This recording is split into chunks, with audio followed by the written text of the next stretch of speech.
میوانە بەڕێزەکان ئەم کاتەتان باش بەهاری سەوزی کوردەواریتان باش دامەزراوەی کەریمی عەلەکە پیرۆزباییکردنەوەی ئەم قوتابخانەیە لە دەڤەرەکەتان چەند چەماڵ قەڵای بەرگری و ئەنفال دەکات بەڕێزان دامەزراوەی کەریمی عەلەکە کە دامەزراوە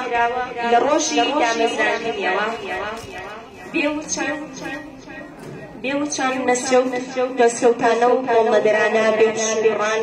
لە خزمەت دانیشتوانی کوردستان بووە بە هەموو پێکهاتە و ئاینەکانەوە بەبێ جیاوازی هەر لەم بوارەشدا بە هەزاران کاری شایستەی ئەنجام داوە بۆ نمونە بەخشینی هەزار کتێب بەسەر قوتابخانەکانی هەرێم هەر لە زانخۆ هەتا کەلار بەخشینی هەزار دەمامک بەسەر هەموو کوردستان و گەیاندنی کۆمەک لە کاتی پەتای نەگریسی کۆرۆنا بۆ بەشەکانی تری کوردستان چاپکردن و خۆکردنەوەی 1 ملیۆن پۆستەر بۆ 1000 کەسایەتی و دابەشکردنی بەسەر قوتابخانەکان و دەستگا حکومیەکان بێبەرامبەر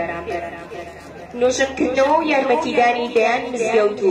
یارمەتی کڵێساکان و ڕێکخراوەکانی دی دروستکردنی زیاتر لە 60 پەیکەر بۆ کەسایەتی و شاعیر ئەدیبان و سیاسەتمەداران و شەهیدان ئەمانە و بەدەیان سەدان جار هاوکاریکردنی ڕێکخراو و کەسایەتی پێداویستی تایبەت و ئەمڕۆژ پێکەوە بە هاوکاری ئێوە بە پشتیوانی دۆستی پرسەنەتەوایەتی و کولتوری و ئەدەبی کوردی بەڕێز دکتۆر تەها ڕەسوڵ